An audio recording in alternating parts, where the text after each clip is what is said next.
할렐루야! 오늘은 세종을, 내일은 대한민국과 온 땅에 전도와 선교의 사명을 감당하는 세종순복음 드림교회입니다. 하나님의 사랑과 은혜가 치유와 응답이 있는 성령 충만한 교회입니다. 구독과 중보기도로 드림가족이 되어보세요. 오늘도 주 안에서 참 좋은 날입니다. 오늘 저는 우리 몸에 나타나는 예수의 생명이란 제목으로 은혜를 나누겠습니다. 일정 치하나 6.25 사변의 고난을 통해 본 사람은 오늘날 우리가 누리는 평화와 번영이 얼마나 고맙고 달고 감사한지 형언할 수가 없는 것입니다. 그러나 풍요의 시대에 태어난 그리고 자란 세대는 오늘날 우리가 누리는 평화와 번영을 당연지사로 생각하고 그 안에서 감사와 행복을 느끼지 못합니다. 그러므로 옛날 고생하면서 살은 것이 손해인 것 같으나 실제로 지나가 보면 그 배경이 있기 때문에 현재의 부유와 풍요를 감사하고 기쁘게 누릴 수가 있는 것입니다. 왜냐하면 배가 고파한 사람이어야 밥의 귀중함을 압니다.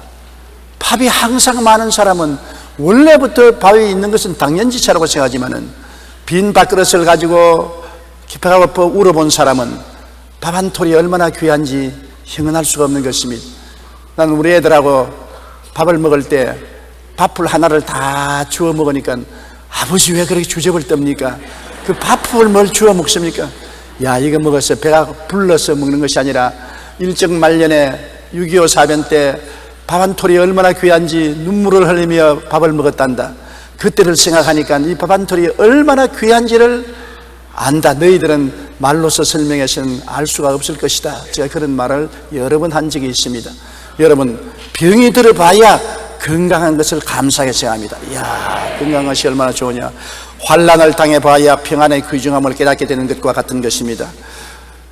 우리는 우리 질그릇 속에 보배이신 예수님을 모시고 있다고 말하는 것입니다. 그러나 사람들은 생각하기를 정말 예수님이 나와 같이 계시냐? 못 봤는데, 예수님의 음성도 못 듣고 체험 못 했는데 이 질그릇에 보배를 가졌다고 하는데 보배가 어디 있느냐? 그렇게 말을 하는 것입니다. 어떻게 하면 우리 속에 계신 예수님의 그 보배를 체험할 수 있을까요? 그것은 고난을 당해봐야 하는 것입니다. 사방으로 우겨쌈을 당할 때, 고통당할 때 그 고통에서 기도하면 주님의 능력으로 해방을 시켜주면 야, 주님이 살아계시구나, 주님이 나와 같이 계시구나 하는 것을 느낄 수가 있는 것입니다. 고통을 당해보지 않은 사람은 기도할 것이 없기 때문에 아무리 해도 살아계신 예수님이 함께 계신 것을 느끼지 못합니다. 저는 폐병으로 엄청난 고통을 당해보았기 때문에 치료하는 예수님을 깨달아 알고 그를 감사하고 찬미할 수 있는 것입니다. 그러나 내내 건강했던 사람은 예수님이 병을 고치는지 안 고치는지 알 수가 없어요. 체험을 안 해봤기 때문인 것입니다. 히브리서 10장 38절에 나의 의인은 믿음으로 말미암아 살리라. 또한 뒤로 물러가면 내 마음이 그를 기뻐하지 아니하리라 하셨느니라.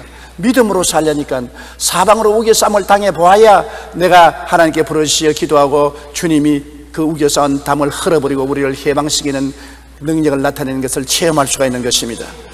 요한일서 4장 4절에 자녀들아 너희는 하나님께 속하였고 또 그들을 이기었나니 이는 너희 안에 계신 이가 세상에 있는 보다 크심이라. 세상에 있는 보다 크고 능력 많으신 분이 나와 같이 계신 것을 알려면은 적군이 와서 싸워봐야 하는 것입니다. 그래야 적군에게 지면 내 속에 계신 예수님이 아무것도 아니지만은 적군에 이기면 내 속에 계신 예수님이 과연 능력이 계시구나 하는 것을 우리가 깨달아 알 수 있는 것입니다. 미국의 데니 로페스라는 여성은 47일 동안 혼수 상태에 있었습니다. 의사들은 회생불능 뇌사 상태라고 말했었습니다. 당시 그는 임신 4개월이었습니다. 그 운명이 아기의 운명과 함께 결정될 수밖에 없었습니다. 가족들은 그녀에게 산소호흡기 등 생명보조장치를 모두 떼도록 하고 임종을 기다렸습니다. 그때 갑자기 그녀의 뱃속에서 아기들이 심하게 꿈틀거렸습니다. 이와 동시에 놀라운 일이 시작되었습니다. 뇌사 상태에 있던 데니 로페스의 뇌파가 갑자기 살아서 움직이기 시작하는 것입니다. 완전히 뇌파가 죽었는데 아기가 뱃속에서 발차고 몸부림을 칠 때마다 뇌파가 살아 움직이는 것입니다. 그렇게 몇 개월 동안 이 여인은 뇌사 상태에서 생명을 유지했습니다. 그리고 의사들의 예측을 깨고 무의식 상태에서 건강한 쌍둥이를 낳았습니다. 이후 여인은 조금씩 의식을 회복하더니 완전히 건강을 회복했습니다. 그녀는 깨어난 후 자신이 체험담을 기적의 순간을 이렇게 고백했습니다. 나는 의식이 가물가물해질 때쯤 뱃속에서 괴로움으로 요동치는 아이들의 태동을 느낄 수 있었습니다. 그 고통은 고스란히 내게 전달되었고 나는 절망으로 어찌할 바를 몰랐습니다. 그 순간 내 마음에 너희 하나님께 도움을 요청해, 너희 하나님께 도움을 요청해라는 소리가 울렸습니다. 그녀는 이 소리를 들릴 때마다 마음속으로 하나님께 기도하기 시작했습니다. 하나님, 나를 살려주셔서 이 아기들을 구원하여 주시옵소서. 뇌는 죽었는데 그 영이 속에서 기도를 했던 것입니다. 그래서 하나님께 쉬지 않고 기도를 드렸다고 하는 것입니다. 그녀가 뇌사 상태에서 할 수 있었던 것은 하나님께 기도하는 것뿐이었습니다. 그런데 하나님 그 기도를 응답하셔서 아기를 순산하고 그 모친도 살아나게 된 것입니다. 참으로 놀라운 일입니다. 우리가 견딜 수 없는 고통과 어려움 속에서 주님을 의지하고 해결되었을 때 우리는 하나님의 은혜를 체험할 수 있습니다. 우리 속에는 보배인 예수 그리스도를 모시고 있다는 것을 체험할 수 있는 것입니다. 이 여인은 말하기를 사람의 뇌세 상태에 있어도 영혼은 살아있다는 것을 자기는 안다. 의학적으로 완전히 뇌가 죽었는데 뇌파가 없는데도 불구하고 어린아이가 뱃속에서 꿈틀거릴 때마다 자기 속에서 자기 영이 고통을 당하며 하나님, 나와 어린아이를 살려달라고 부르짖어 기도했고 응답받았다. 이런 고통을 안 대본 사람은 뇌사 상태에서 하나님이 기도를 응답해 주신다는 것을 알 수가 없는 것입니다. 어두움이 있어 봐야 빛이 있는 것을 알 수 있는 것입니다. 죽음이 있어 봐야 생명이 있는 것을 알 수 있는 것입니다. 그러므로 우리가 사방으로 우겨싸움을 당해 보아야 그곳에서 해방시키는 주님이 계신 것을 알 수 있는 것입니다. 답답한 일을 당해 죽을 지경일 때 주님께 의지하여 해결될 때, 야, 주님은 정말 우리의 문제를 해결하시는 하나님이시구나 하는 것을 체험할 수 있는 것입니다. 시편 91편 14절로 15절에 하나님이 이르시되 그가 나를 사랑한즉 내가 저를 건지리라. 그가 내 이름으로 안즉 내가 그를 높이리라. 그가 내게 간구하리니 내가 응답하리라. 환난 때 내가 저와 같이 하여 저를 건지고 영화롭게 하리라. 내가 저로 장축케 하며 나의 구원으로 보이리라 하셨던 것입니다.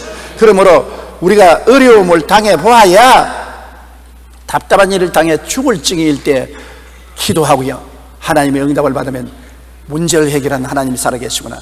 그래서 나중에 다른 사람이 염려, 근심, 불안, 초조, 절망에 둘러싸여서 절망일 때 걱정하지 마라, 해결하는 하나님이 계신다, 체험했다, 하나님은 이 문제를 해결한다고 담대하게 말할 수가 있는 것입니다. 한 여인은 화학물질에 중독이 되어 신체의 면역체가 파괴되었습니다. 그리고 5년 동안 진공 상태의 치료실에서 치료를 받았습니다. 그 과정이 너무 고통스러워 죽고 싶을 정도였습니다. 이처럼 극심한 고통의 시기에 그녀는 한 가지 작은 목표를 세우고 실험했습니다. 그것은 다름 아닌 매일 성경 한 구절을 읽고 1분간이라도 기도한다는 것입니다. 진공 상태에서 치료를 받아야 하는 그녀에게 이것은 매우 힘든 일이었습니다. 그러나 살기 위해 그는 할 수 있는 일은 오직 하나님을 의지하며 말씀을 부여잡는 것뿐이었습니다. 결국 5년간의 투병 생활에서 회복되어 병원을 나올 수가 있었습니다. 그리고 장애인을 돕는 자선단체에서 일하게 되었습니다. 그녀는 이렇게 고백했습니다. 주님이 내게 고통을 맛보게 하시고 그 가운데서라도 기도를 하고 하나님의 도움을 부르짖어서 그 절망에서 낫게 해주셨기 때문에 살아계신 하나님, 얼마나 장애로 고통당하는 상태라도 도와줄 수 있는 하나님이 살아계신다는 것을 내가 깨닫고 장애인을 위해서 일생을 바치게 되었다고 말한 것입니다. 제가 체험해봐야 하는 것입니다. 제가 먹어봐야 맛이 어떤 줄 알지, 먹어보지 않고 맛이 어떤 줄 알지 못하는 것입니다. 그렇기 때문에 주님의 능력으로 해방될 때 우리는 우리 안에 계신 예수님을 만나고 그분의 뜻을 더욱 분명하게 깨달을 수가 있는 것입니다. 성경에는 또 핍박당할 때, 버림을 받을 때, 상상을 초월한 주님의 위로를 받을 때 주님이 살아계신 것을 안다는 것입니다. 핍박을 받아도 버림받지 않는다는 것입니다. 고린도후서 1장 4절로 5절에 보면 바울이 말씀하기를 우리의 모든 환난 중에서 우리를 위로하사 우리로 하여금 하나님께 받은 위로로서 모든 환난 중에 있는 자들을 등에 위로하게 하시는 이시로다. 그리스도의 고난이 우리에게 넘친 것 같이 우리가 받는 위로도 그리스도로 말미암아 넘치는도다. 우리가 주님이 얼마나 우리를 위로하시고 우리 마음에 평안을 주신 것을 체험하려면 큰 환난과 고난을 당해봐야 하는 것입니다. 환난과 고난을 안 당해보면 환난과 고난을 극복할 수 있을 만한 위로와 평안을 주는 하나님을 깨달을 수가 없는 것입니다. 머리로 상상을 해서는 알 수가 없는 것입니다. 바울 선생은 우리가 아시아에서 죽도록 고통을 당해봤는데 그 가운데서 주님이 큰 위로와 평안을 받았으므로 위로와 평안을 주는 하나님을 깨닫고 너희에게 위로와 평안을 줄 수 있다고 말씀한 것입니다. 그리고 성경은 거꾸로 뜨림을 당해 망했을 때, 잿더미 위에서 소생하고 부활했을 때 창조적인 하나님을 체험할 수 있다는 것입니다. 거꾸림을 당해도 망하지 않는다. 원수가 와서 거꾸로 때립니다. 집안을 거꾸로 때려버리고 사업을 거꾸로 때려버리고 생활을 거꾸로 때려버립니다. 완전히 망하고 잿더미가 된 것입니다. 그런데도 불구하고 예수 그리스도를 통해서 불사조같이 부활하는 것입니다. 완전히 망했는데 돌아보니 전에보다 더 흥하게 되어 있는 것입니다. 그럴 때 거꾸로 때림을 당해도 예수 그리스도가 계시면 망하지 않는다. 예수님은 절망에서 부활을 주시는 예수님이라 이것을 체험할 수가 있는 것입니다. 거꾸로 때림을 당해봐야 부활을 주시는 예수님을 체험할 수 있는 것입니다. 사람들은 말하기를 왜 예수님이 죽으셨나요? 죽으셔야 부활할 수 있는 것입니다. 안 죽으면 부활할 수 없는 것입니다.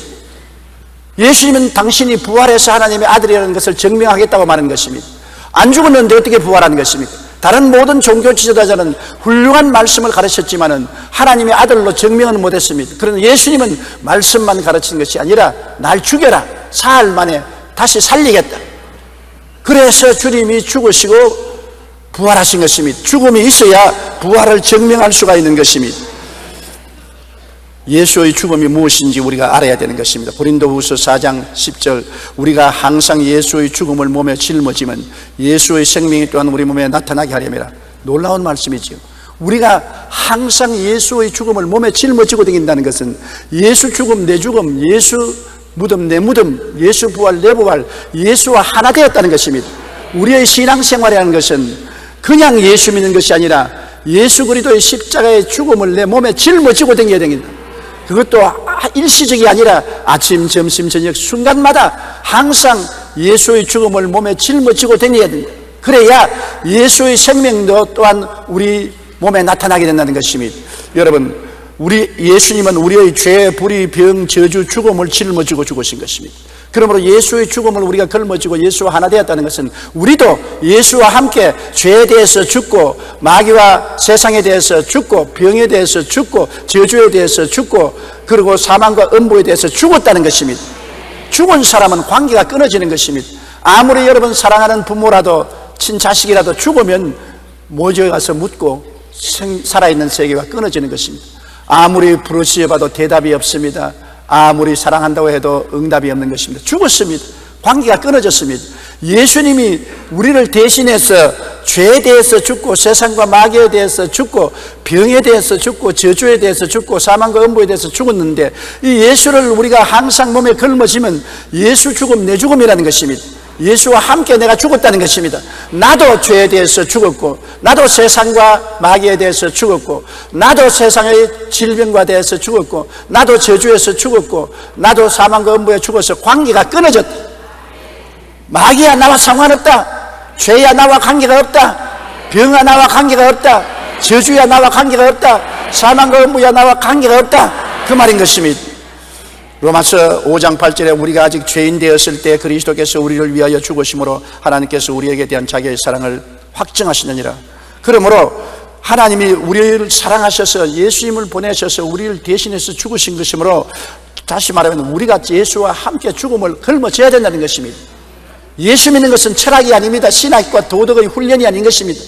예수 죽음을 걸머져야 되는 것입니다. 예수의 수치를 걸머져야 되는 것입니다. 예수 죽음 내 죽음인 것입니다.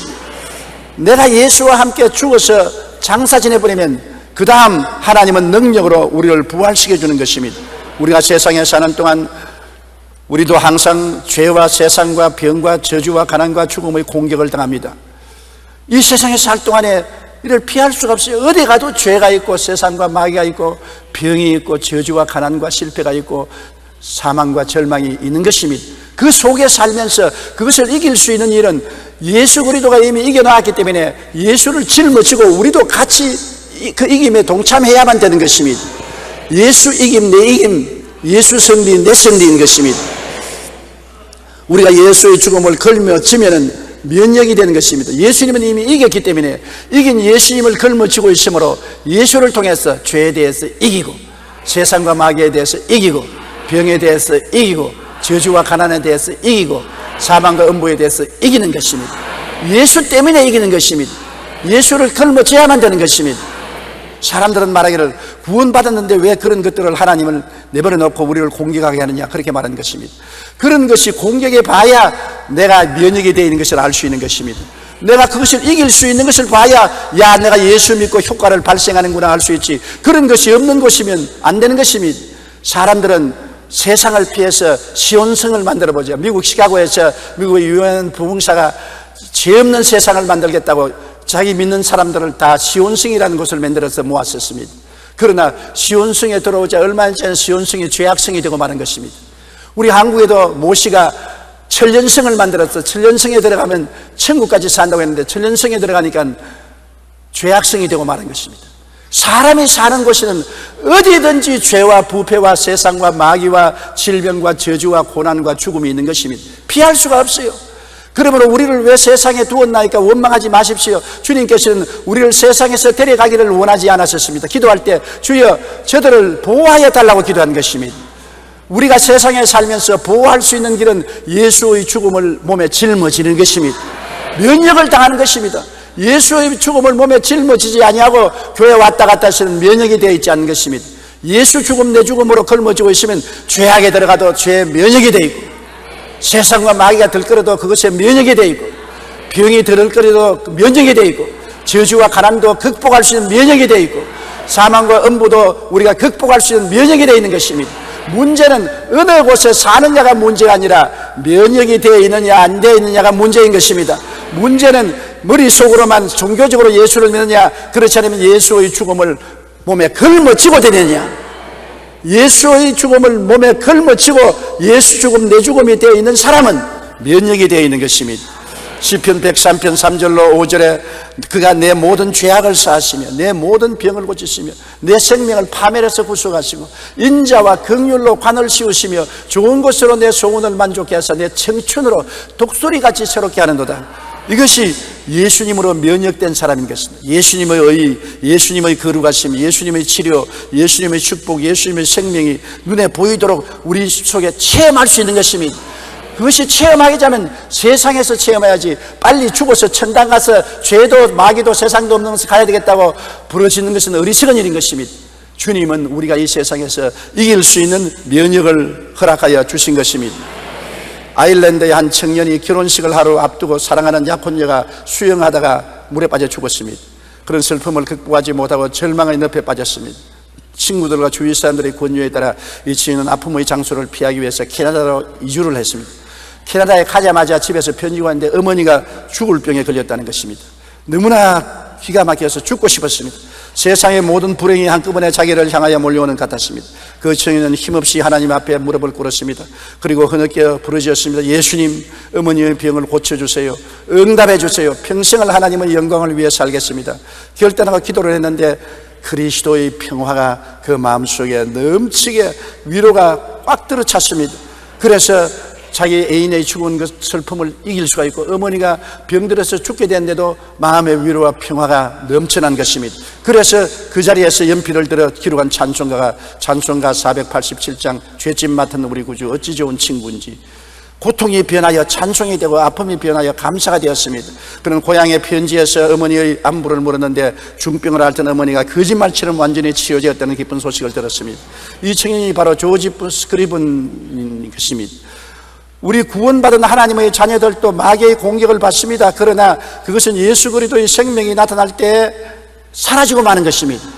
예수의 생명이 나타날 무대를 만드는 것밖에 아닌 것입니다.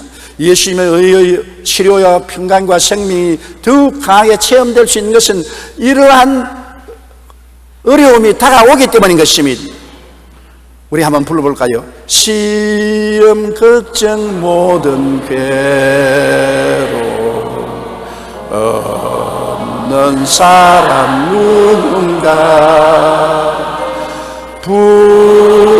부질없이 낙심 말고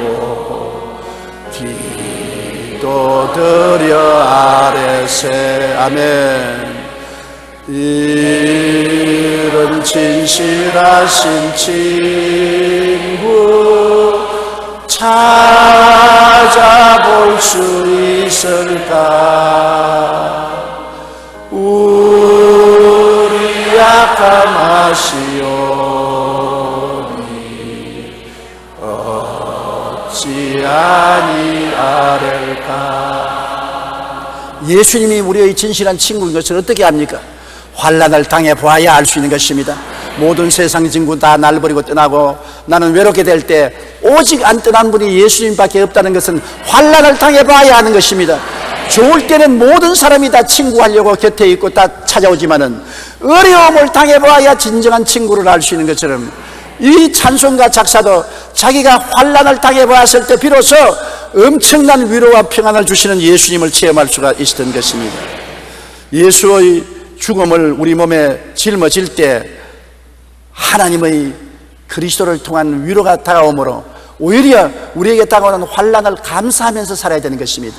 환난이나 적신이나 위험이나 기근이냐 죽음이냐 칼이랴 이 모든 일에 우리가 우리를 사랑하는 이로 말미암아 넉넉히 이기나니라. 이런 일을 당해보아야 예수님의 사랑의 높이와 깊이와 넓이를 체험할 수 있는 것입니다. 부부간에 살아보아야 서로 이견 충돌도 하고 서로 다투기도 하고 싸우기도 하고 양보도 하고 그래서 이해도 하고 동정도 하고 인내도 하고 사랑하는 것을 배우게 되는 것입니다. 부부간의 삶으로 인간이 무엇인 것을 배울 수 있는 좋은 인격적인 수양 처수가 될 수가 있는 것입니다. 그러므로 오히려 하나님께 우리는 죄 있는 세상, 마귀와 세속적인 세상, 병이 있는 세상, 저주가 있는 세상, 사망과 음부가 입벌리고 있는 세상에 살게 해준 것을 감사하게 되시기를 바랍니다. 그것이 있기 때문에 내가 예수 그리스도를 통해서 면역이 된 것을 깨달아 알 수 있게 되는 것입니다.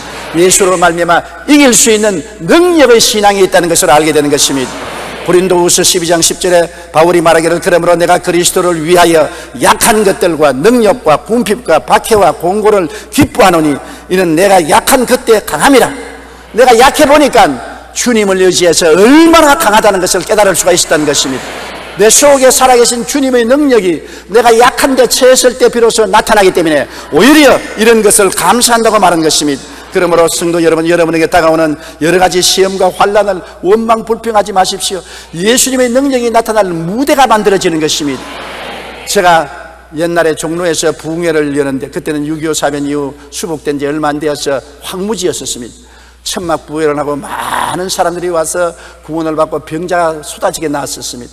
어느 훌륭한 목사님 한 분이 내게 와서 조영기 목사님 안수 좀 해주십시오. 무슨 안수니까? 나도 폐병 들렸다가 낫게 안수 좀 해주십시오. 무슨 말입니까?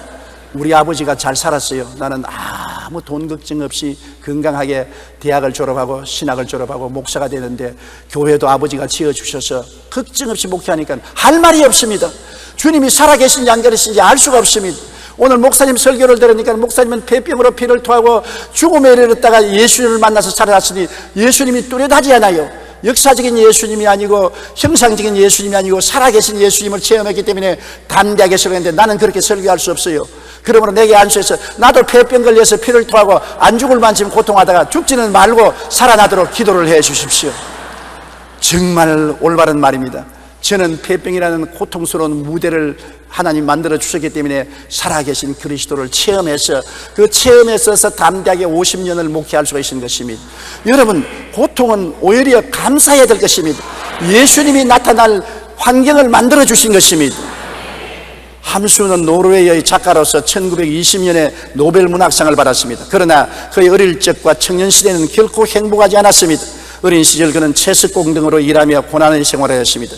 이후 미국으로 건너가 시카고에서 전차 차장이 되기도 했습니다. 그런 때 그는 이러한 고난의 생활을 통해 많은 체험을 하게 되었고 그것을 소설로 쓴 것이 굶주림입니다.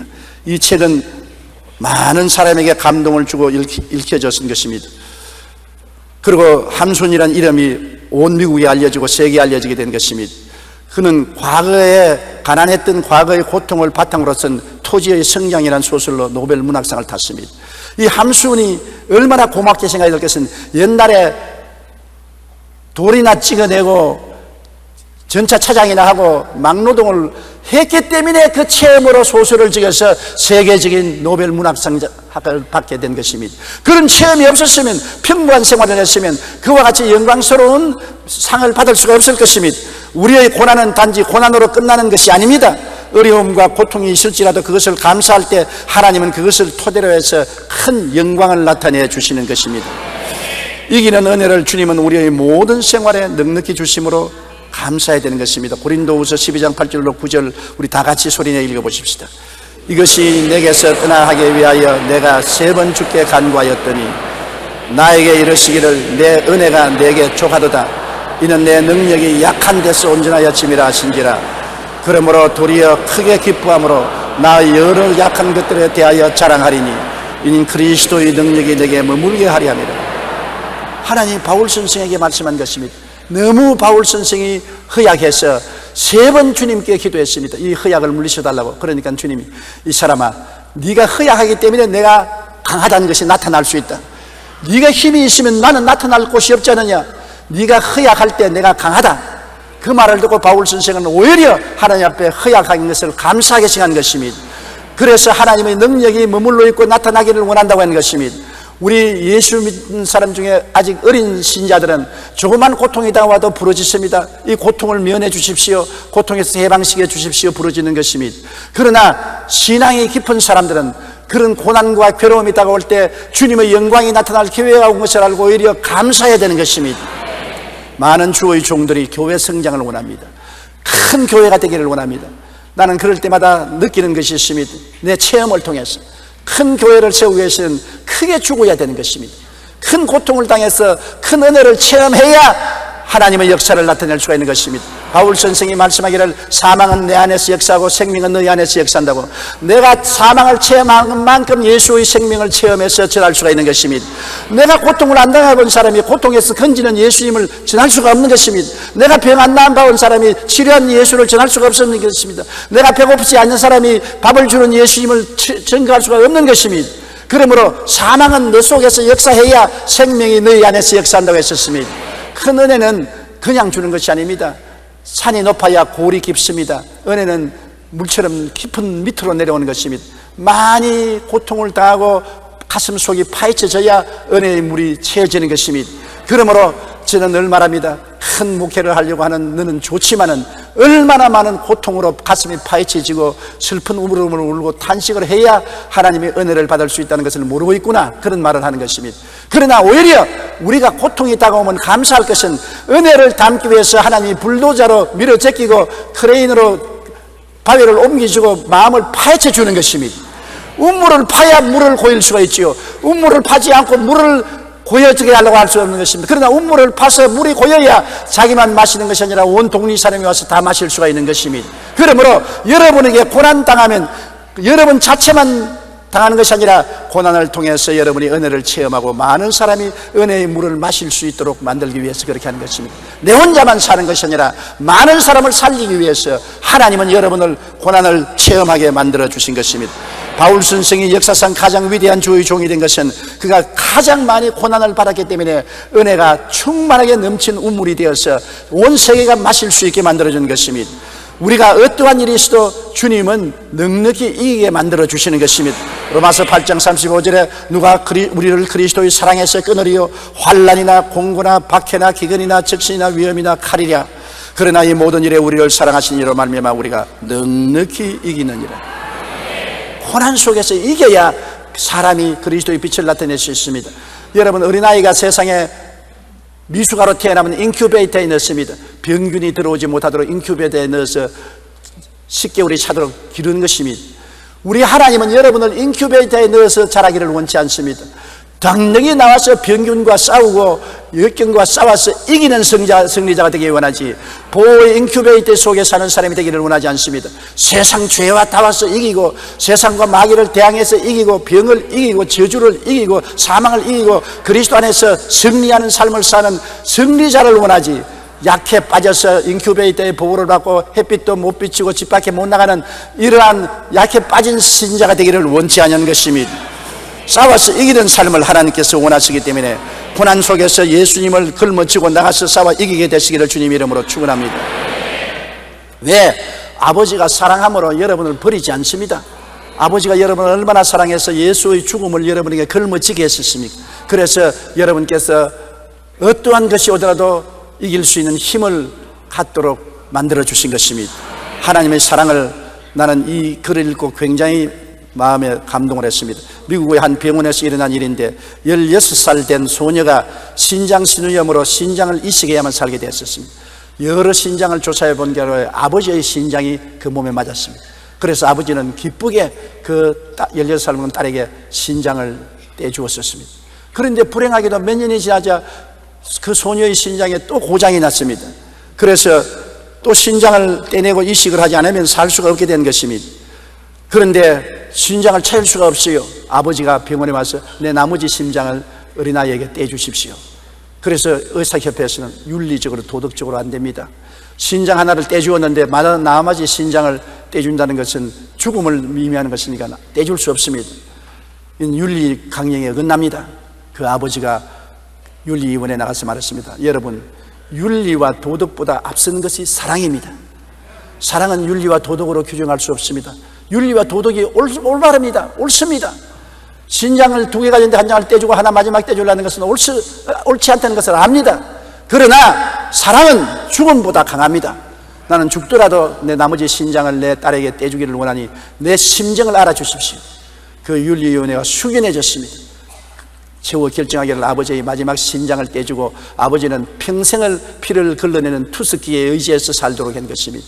그래서 아버지는 마지막 신장을 떼주어서 그 소녀가 살아나고 그 소녀는 정식 교육을 마치고 행복하게 결혼해서 아름다운 가정을 이루고 자녀 손을 놓고 아버지에게 병원에 늘 찾아오곤 했습니다. 아버지는 남은 평생을 기계에 의지해서 피를 걸러내며 살다가 죽어도 조금도 후회함이 없이 세상을 떴다고 말한 것입니다. 세상의 아버지도 자기 마지막 남은 신장을 자기 친딸에게 떼줍니다. 나는 이 글을 읽고 내 마음속에 굉장한 질문을 했습니다. 조용기, 너는 그렇게 하겠느냐? 좋은 아버지면 별 도리 없이 그렇게 할 것입니다. 제가 6.25 사변 때 부산 매축지에 살았는데 석탄을 실은 기차가 많이 지나가면 피난민들이 석탄차 위에 올라가서 석탄을 끌어내렸습니다. 그러면 군인들이 와서 총을 쏘고 석탄 훔치는 사람을 잡았습니다. 저도 석탄 훔치러 갔습니다. 그때는 석탄 없이는 못 살아가니까 한 끼라도 먹으려고. 그런데 피난온 한 40대의 아버지가 한 10살 되는 아들 데리고서 남하를 했어요. 오다가 폭탄을 맞아서 가족은 죽었는지 모르겠습니다. 그 아들이 올라가서 석탄을 막 끌어내면 아버지는 주워 담는데 기차가 위에서 헌병이 뛰어오니까 전부 다 뛰어내리는데 그 아들이 뛰어내리자 굵은 석탄 덩어리가 하나가 화차 밑으로 들어갔습니다. 애가 그 끄집어내려고 화차 밑에 기어 들어가자 기차가 드득하고 움직였습니다. 모든 사람들이 아이 저 어째 고함을 쳐도 아무도 그 아들을 끄집어내려고 하지 않는데 비호같이 뛰어드는 사람이 있었습니다. 40대의 아버지가 철로 위로 화차 밑에 뛰어들어가서 아들을 밀어내고 기차 바퀴가 그 허리를 지나가는데 허리 부러지는 소리가 뚝뚝뚝 나는 것을 내가 들었습니다. 그 아버지의 눈에 눈물이 툭툭 흐르고 콧물이 쫙 흐르면서 죽어가면서도 어린 아이를 보고 빨리 피하라고 손을 이렇게 움직이는 걸 보았습니다. 지금까지도 내 머릿속에 분명하게 보입니다. 그때 나는 생각했습니다. 중학교 학생 시절이니까 저 바보 봐라. 장가 가서도 낳으면 될 것인데 왜 그 아들을 위해서 죽느냐? 장가 가면 낳으면 될 거 아니야. 그 아들 때문에 왜 죽느냐? 그런 생각을 했습니다. 내가 아버지의 심정을 몰랐습니다. 그러나 제가 장가를 들고 자식을 낳고 난 다음에 늘 생각했습니다. 네가 그 입장에 있으면 어떻게 되느냐? 윤리와 도덕, 생명의 존엄 뭐 생각할 필요 없습니다. 살려놓고 보자. 사랑은 맹목적인 것입니다. 내라도 뛰어들어갔을 것입니다. 살려놓고 후회는 어떻게 될지 계산하지 않습니다. 사랑은 다 계산하면 사랑이 아닌 것입니다. 하나님이 세상을 이처럼 사랑하사 엄청난 일을 저질렀습니다. 그 아들을 세상에 보내주신 것입니다. 그리고 십자가에 못 박았습니다. 그 아들조차도 아버지를 향해서 하나님이여 하나님이여 어찌하여 나를 버리시나이까 통곡을 했습니다. 이런 일을 어떻게 상상할 수 있는 것입니까? 사랑 때문에 하나님이 묶임을 받아 강요를 받았어요. 우리를 사랑했기 때문에 하나님은 그 큰 사랑으로 지금 여러분을 사랑하고 계신 것입니다. 환난이나 공고나 적신이나 위험이나 기근이나 칼이냐 이런 것들이 하나님의 사랑을 우리에서 떼놓을 수가 없는 것입니다. 여러분, 하나님은 여러분을 사랑하시고 예수 그리스도를 통해서 여러분에게 면역을 해 주었기 때문에 예수 그리스도의 죽음을 여러분께서 항상 걸머지고 사시게 되시기를 바랍니다. 로마서 8장 38절로 39절에 내가 확신하노니 사망이나 생명이나 천사들이나 권세자들이나 현재일이나 장래일이나 능력이나 높음이나 깊음이나 다른 아무 피조물이라도 우리를 우리 주 그리스도 예수 안에 있는 하나님의 사랑에서 끊을 수 없으랴. 누가 우리를 하나님의 사랑에서 끊을 수 있습니까? 몸서리치게 높고 깊고 넓은 하나님의 사랑을 어떤 마귀가 끊을 수 있단 말인 것입니까? 그리스도 예수 안에 주어지신 하나님의 사랑으로 하나님은 여러분에게 은혜를 주셨으므로 그리스도 예수의 죽음을 몸에 걸머지고 예수의 생명을 나타내는 여러분 되시기를 주의 이름으로 축원합니다. 다 같이 고개 계셔 기도드리겠습니다. 살아계신 우리 아버지 하나님, 하나님이 세상을 이처럼 사랑하사 독생자를 주셨으니 누구든지 저를 믿으면 멸망하지 않고 영생을 얻으리라고 말씀하셨습니다. 우리가 항상 예수 죽음을 몸에 짊어지면 예수의 생명도 또한 우리 몸에 나타나게 하려 하심이라 하셨습니다. 예수가 우리 위해서 죄에 대해서 죽고 세상과 마귀에 대해서 죽고 질병에 대해서 죽고 저주와 가난에 대해서 죽고 절망과 음부와 지옥에 대해서 죽었습니다. 그리스도를 걸머짐으로 함께 죽어 함께 면역이 된 것을 감사합니다. 하나님의 사랑이 우리를 위해서 예수를 통해서 역사함으로 우리는 의에 대해서 살고 거룩함에 대해서 살고 치료에 대해서 살고 축복에 대해서 살고 부활 영생에 대해서 살았음을 감사합니다. 이 생명의 역사를 가슴에 품고 이 세상에 빛을 비추는 우리들이 되게 도와주시옵시고 어떠한 일에도 불평과 원망하지 말고 하나님을 의지하고 감사하게 도와주시옵소서. 예수님 이름으로 기도드리옵나이다. 아멘.